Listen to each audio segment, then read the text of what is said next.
All right, we are here with the CPC athlete Andy Rogers.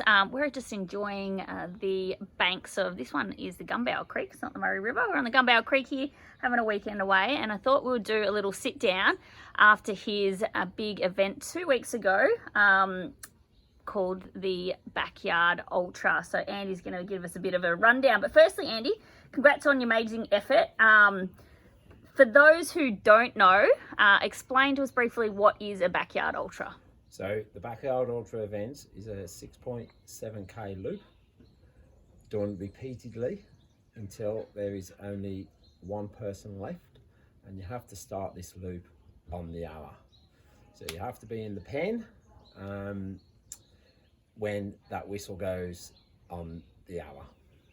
And so then what happens when you either don't make it or can't go any further? So different events have different ways of clocking out. Some events have a dong or have a horn that you sound, but if you don't get back within that hour, you come across and you ring the bell and you are DNF.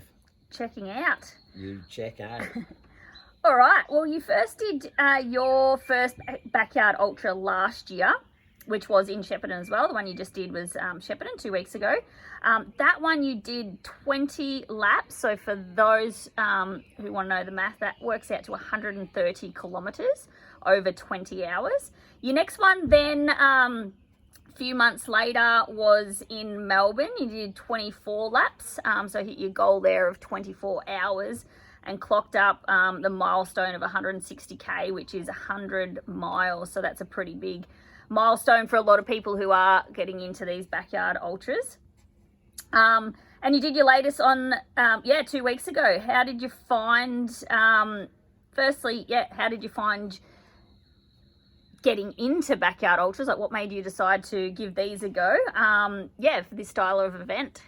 Yeah, so I do a Monday night run with a few of the guys, and one of the guys, Phil, he started talking on one of our runs about this new event that he's come across, which is the Backyard Ultra, and it was right up my street. Something different, something to push the boundaries, and something I've never done before. So anyway, we looked into it and found out that it was in Shepparton. When it was, and we just both agreed that we were going to do that. And our first one a year ago that we did together, was our first experience of it. Yeah, and I love that, the idea of finding something different to challenge. Like you've done Ironman, you've done lots of marathons, and chasing the PB of a marathon, and as we get older in age and move through different sports, a great way to challenge yourself in a different way. So getting to your run a couple of weeks ago, firstly, tell us about your result at this event. So what your goal was that you had leading in, and your result, and what that meant to you. So 71 starters, I was chasing a few little milestones across the way. The first one I wanted to tick off was a new PB. So getting there was my first goal, and then after that, anything would have been great. But to get to 30, which was my next milestone, was awesome. Running the first 7 loops, some of which was with my son as well, which was also a great milestone for me to be able to run an ultra event with Alex. Yes, which you failed to mention that. So your son Alex, 14, I hear he may be hooked on this style of event as well. Yeah, it's definitely hooked now. We did an event about 6 months ago called The Longest Run, which is 7 park runs in one day. You start in the morning and then you just move around different park runs, and this was starting in Bright, ending in Albury, and doing ones in between. It was over about 12 hours throughout the whole day. You just drive to one and then start them again. And he did that and kind of fell in love with the long distance running, and that was 35k for the day. And then he wanted to take part in this event, and we set him a limitation of when it was dark, which would get him to 7 hours. And that's what he that's what he achieved. He did his first 3 loops on his own and came in the first person. Everyone was going, this guy's not gonna, this kid is not gonna be able to keep that pace. And no, he couldn't. But he wanted to do that in 3 on his own and coming at about 34 minutes, which is unheard of at the Backyard Ultra. Normally people are at 40 to 50, if not beyond. And yeah, he came in and then he ran the next 4 with me. And I just got him through that last 7th loop, which was pretty tough for him. But no, he was came through at 7 loops, 46k, an ultra runner for a 14-year-old. So Not extremely bad. happy. Not bad at all. No. And then, so going back to your event, so you mentioned Alex had a goal going in. Did you have a ultimate goal going in, and then what did you end up? Because I don't think we've actually said yet what you ended up with. Yep. So yeah, so the 30 yards was the target, the overall target, and it would have been nice to have been in the mix at the end as well with like a podium place. But yeah, to achieve 30 yards and 200k, I was extremely pleased with that. So I've got no regrets about not being a podium or anything like that. So coming 5th out of 71, I was extremely happy as a 52-year-old. Not bad. So 30 yards, 30 laps, 30 hours, clocking over 200k in the legs for nearly 2 days. Such an awesome achievement. So going back to your preparation, I think many would be very fascinated with how you would even start to prepare for an event like this, because it is very unique with the stopping and starting in between. So tell us what some of your training looked like. So it's about life juggling when you're doing such a big event like this. The prep is obviously going to be huge, just like Ironman. The prep is going to be long. It's going to be big days. It's going to be big weekends, and also got a job of 50 plus hours that I do each week, and also got a family. So trying to juggle all that together, and it makes the goal just so much more fulfilling, because you and your family put their lives on hold while you're doing this. And yeah, so a typical week would be, there'd be days where I'd do 4 or 5 hour run before work, and then go and do a 10 hour day at work.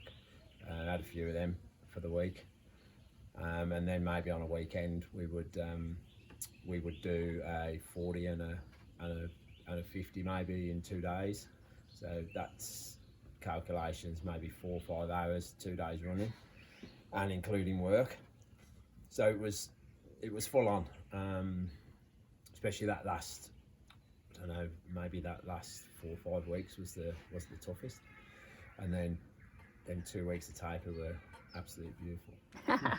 Yes, totally. And so, you know, not unlike any other event, you know, doing race specific training sessions to really prepare you for it. Obviously when you did first one, it was a lot of unknowns, but then with a couple of races under your belt, we knew what to expect, what we could maybe do a little bit different in training, because it's not only new to Andy, but certainly new to me from a coaching perspective. So we worked really closely together on what Andy felt like he might have needed or trial, and then, you know, implementing that into training. So yeah, that's awesome. So what would a, you know, like a race specific type session look like when you mentioned about a, you know, 4 or 5 hour run? Yeah.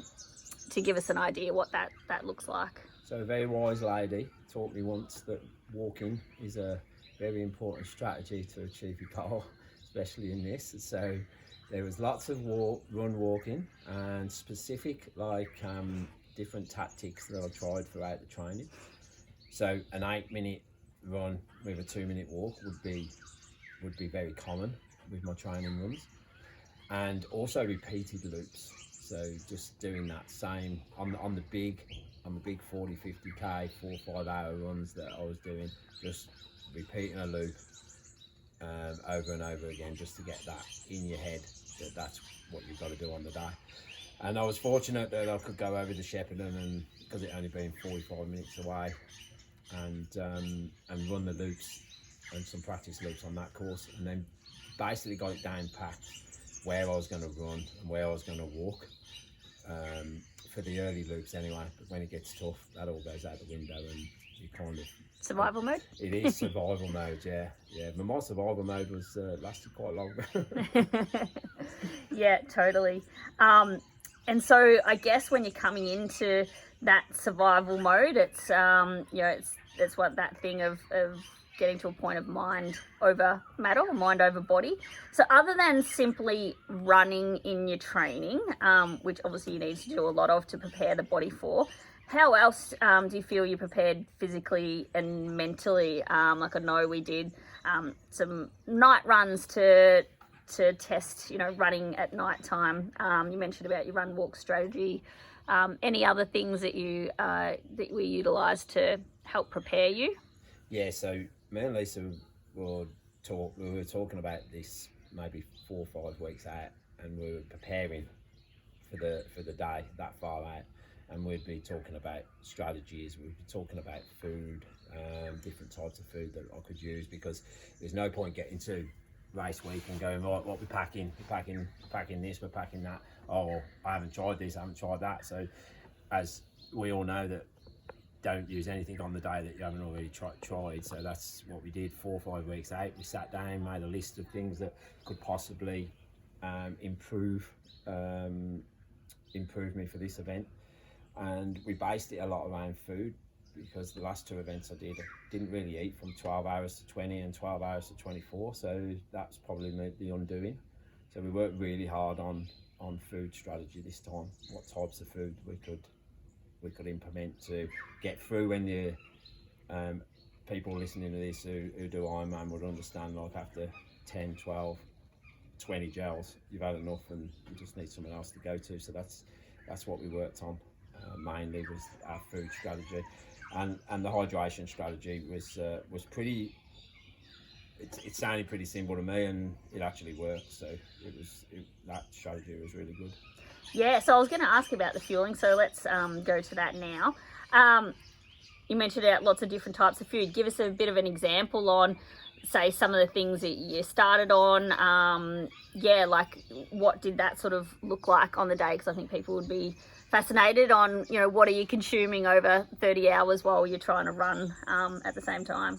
Yeah, so it's, I think you and me had a conversation about like when you start eating the food, and we both agreed it needs to be from lap 1. It seems like you come back out after your first loop, especially when you've got 30 hours in your mind and thinking, oh, I really don't need to eat. I've only just eaten before I started the race. But we agreed that I needed to eat right from the start, so it was little and often. So it was maybe half a banana for the first loop, a couple of dry biscuits for the second loop, and then it just, as you got further in, the strategies started to come in. So we tried to have a more compact meal, a bigger meal every 3 to 4 hours. So I'd start off with maybe a bowl of, I'd say a bowl, it's not going to be a big bowl of pasta that you have at your Italian restaurant and you're dipping your garlic bread in. It's basically a bowl, maybe 6-7 spoonfuls of pasta, which Lisa would heat up ready for me for when I got back. Then I'd have some rice, and then jam sandwiches, peanut butter sandwiches, that kind of carb loading throughout the bigger meals. And then in between, melon and maybe some chips, or hot chips. I had some, which was, I think it was like later on, maybe 15 to 20 hours, and someone had some hot chips, and that was definitely, that went down well. yeah, definitely.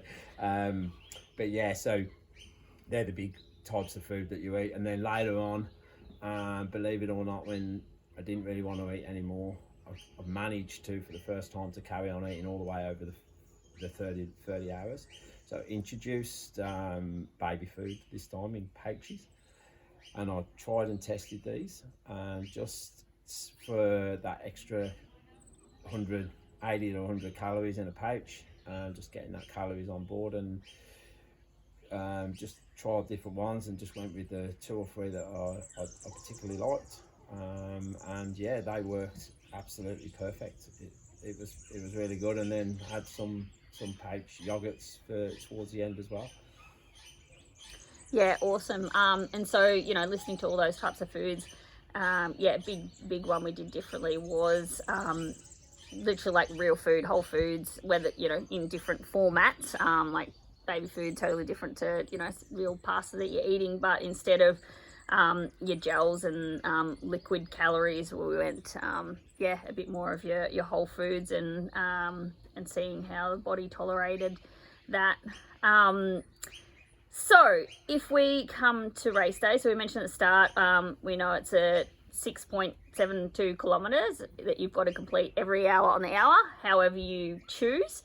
What was your specific race strategy and how did that go? So I'd practiced the 45 minute loops. So what pace is that for 45 minutes? I think 7 minute loop, 7 minute. And that was, mainly run and a bit of walking. The slight hills that there is dictate your walk, so that's pretty good. And then I just added an extra walk in there on the flat just to break it up a bit. So I was getting in for the first 4 loops at bang on 45, and then I ran a few with Alex, and that was anything from 45 to 50. And then my race strategy after that was back to the 45s and just see how long I could hold that for, and held that for most of the time. I think 15 minutes rest is perfect for me. I just feel it's enough time to have a toilet break if you need to, and then just rest back, eat, get a massage, change your clothes if you need to. I was pretty much on key for that 45 for most of it, and then it started all going safe around about 23 to 24, got a little bit later, and then I think I did my 25th maybe about 50 minutes, so that was my PB. My partner said to me, like, she didn't think I was coming back from the 26th, and I actually started the 26th and I just walked for the first 2k, which was completely different to anything I've trained. So I walked for the whole 2k, and I thought to myself, God, I was completely on my own, no one was around me. I thought, you know what, I was just going to try and run a little bit and see where we end up, and that's what I did, and ran a bit, and then walked a bit more, ran a bit, and then I knew from the previous 24 where I needed to be at what time to be able to get back and what time I'd get back in. And I looked at my watch, and I think 1.5k to go, and realised that I could get back, so that's what I did. Got back, I think it was 56 minutes. At that point I'd already messaged Lisa to bring my chair into the pen, so that means as you come in, the chair's right there, so you stay in the pen, so you don't have to leave the pen, which means you're less walking to your tent, so you're saving 30 seconds. And they just brought everything to me, so I knew that once that happens, I've got a few more loops left in me, and the time was never going to get any better from there. So after that, it went 50, I think it was 55, 56, and the last 2 I think was 58 minutes. But once I'd realised on that lap 26 that I could get back by doing that strategy, I only had that 200 goal in my mind then. Yep. I just switched on and said, right, this is what I'm going to do for the next 4 hours, and that's what I did. I just went and did exactly the same for 4 hours and just kept getting over that line.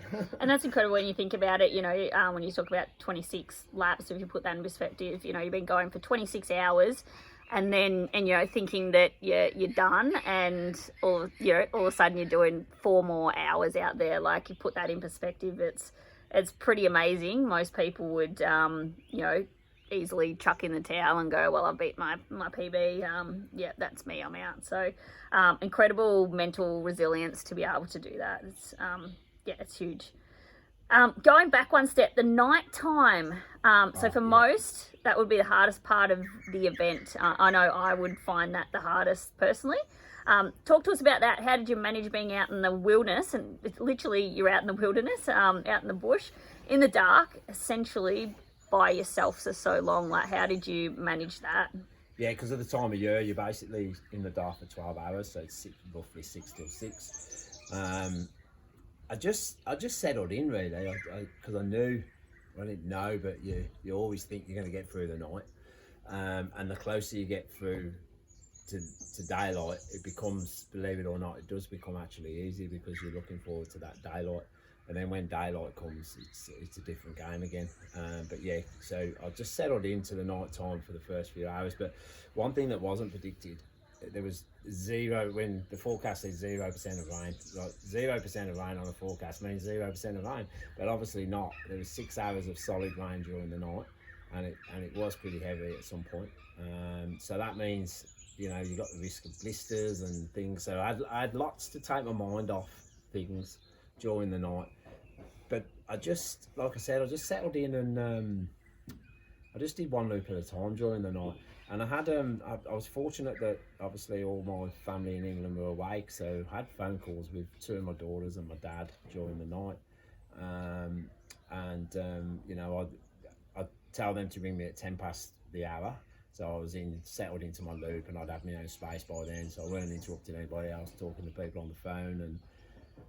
And that I'd talk to them until I came back in with about half a K to go, and that was a real good strategy that I thought worked really well, because it takes your mind off. You know what it's like when you're running on your own, how boring it can be. But yeah, when you run with somebody else, it's a different run.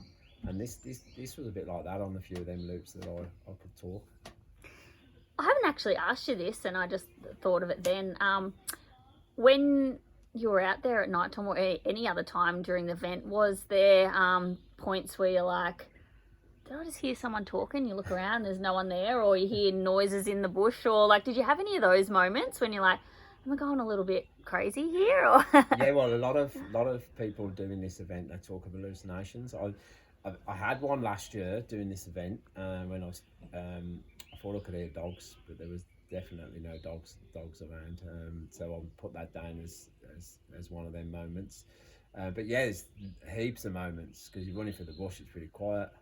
And then yeah, you or someone comes up behind you, or yeah, you just, yeah, it's pretty daunting. Some of them loops can be.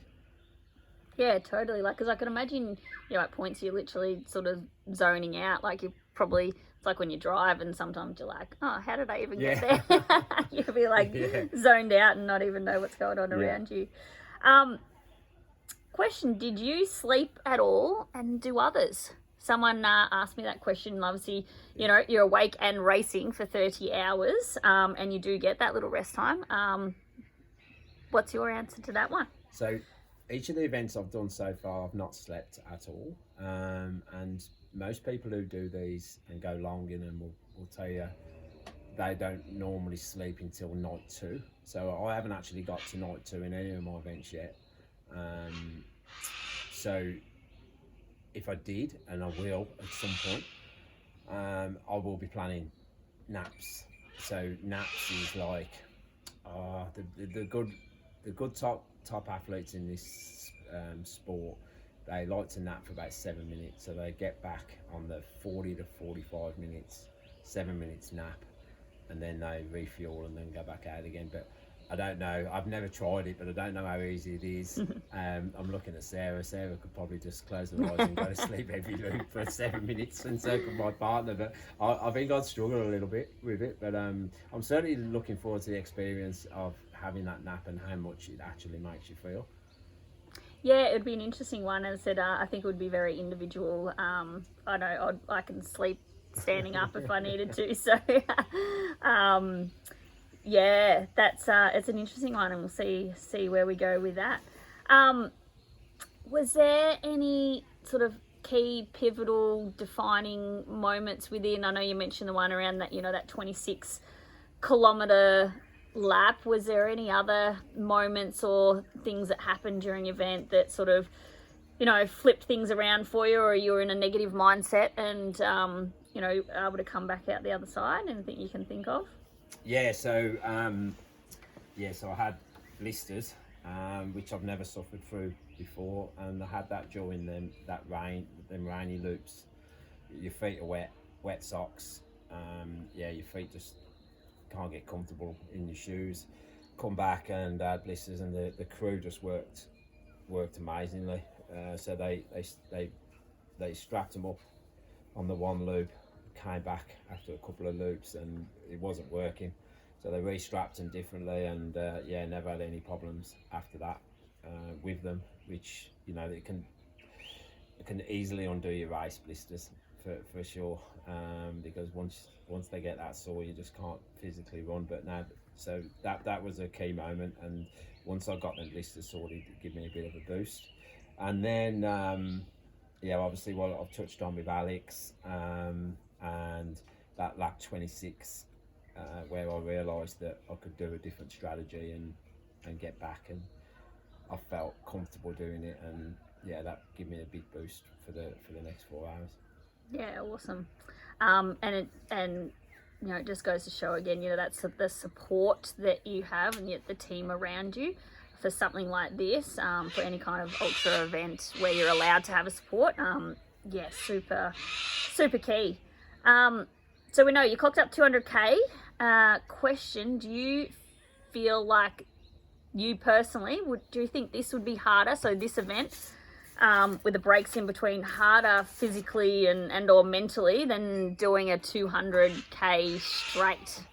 What are your thoughts? Yeah, so I'm gonna go with the backyard loops. Definitely more tougher, and I would evidence for that would be just that same loop repeatedly for 30 hours, and you've also coming back, and your legs don't even know what date is it? No, they don't. Every time you get back, they're probably thinking, "Oh, we're done," and then all of a sudden, 15 minutes later, you're going again, and then you're doing that. And I certainly think that running 200k's in the backyard ultra would be certainly harder than a straight 200. Not saying the 200 straight would be easy either, but more mental ability would be needed doing the backyard, I would say. Yeah, totally. And I feel a way I explain to people, it's like, go on a big ride and you just might stop 3/4 of the way through and stop for a coffee shop or a coffee stop, and then get going. Like, your body thinks it's done. It's like, okay, we can relax now, we're done. And then you're like, nah, another lap, please. I can only imagine. Obviously, I haven't done anything like that, so I can only imagine how tough it is physically and mentally. The big question: what's next? Is there another on the cards? I'm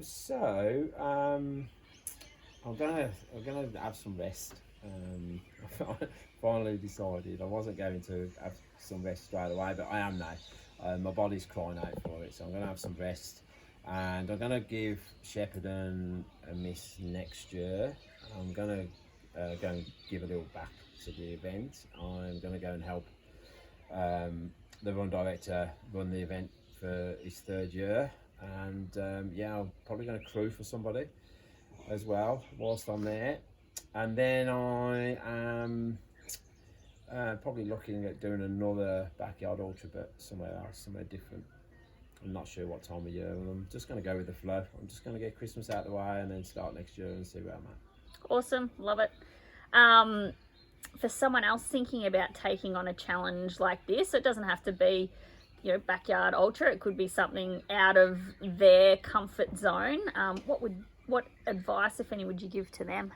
Oh, just do it. Just give something different a go. That puts you into a different comfort zone, and it might not be for everybody, but this event is unique to anything that I've ever come across, and it's growing huge momentum across the world. And one thing I've done is I've made so many friends in the 3 events that I've done, and a lot of the backyard ultra people just go from one event to the other, so you see them quite regular. So just give it a go, and don't be afraid of tackling new things. Yeah, I like that. Getting out of your comfort zone, like they say, that's where the magic happens. And I agree, just being on the sidelines and seeing it from the outside in, that camaraderie with these type of events is awesome to see, particularly because you're there for so long as well. Yeah. All right, couple of rapid fire questions to finish. See if you can answer in just a couple of words. What does backyard ultra mean to you? Commitment. Biggest support? Certainly my partner, Lisa, without a shadow of a doubt. Biggest lesson? You need to eat during the whole duration of the event. The ugliest moment? A loo break on my 28th loop, I think. Only having 2 minutes up my sleeve and not being able to make it back to go to the loo. Don't want to go in graphic detail, but there's toilets halfway around, so I had to use them ones. I weren't going to make it back. And then it was real touch and go. I reckon 40 seconds I had coming through that loop 28 left. Yeah, I thought you were going to say you have to put an out of order sign on the, on the toilet. Yeah, maybe someone. Pivotal or turning point in the event? Loop 26. Sorest part of the body? It's probably easy to tell you what didn't hurt, and I reckon it was my left finger. That was it. But yeah, the whole of the body hurts just so much. I can't even explain how much. Yeah. And last one, greatest or most memorable moment? The 200k and the support. Like the support, I cannot even do it justice. I had a 10-strong support crew who were just absolutely amazing. Lisa was phenomenal. She was always there. She went on a couple of hours sleep, but even that, she came back earlier than she was supposed to because she didn't want to be away. I had people come from Dalesford to help out. I had a guy that came for a couple of hours. He started at 8 o'clock at night. He was still there at 8 o'clock in the morning. And then I had 40 people come and support me throughout the 30 hours. And it was that just spurs you on so much. And that was just amazing. Just feel very humble to have that many people that are interested in me doing a backyard ultra. Yeah, that's so awesome. So good. Fabulous. Well, thank you, Andy, for taking the time to sit down and fill us in on your event. And we look forward to seeing what is up next.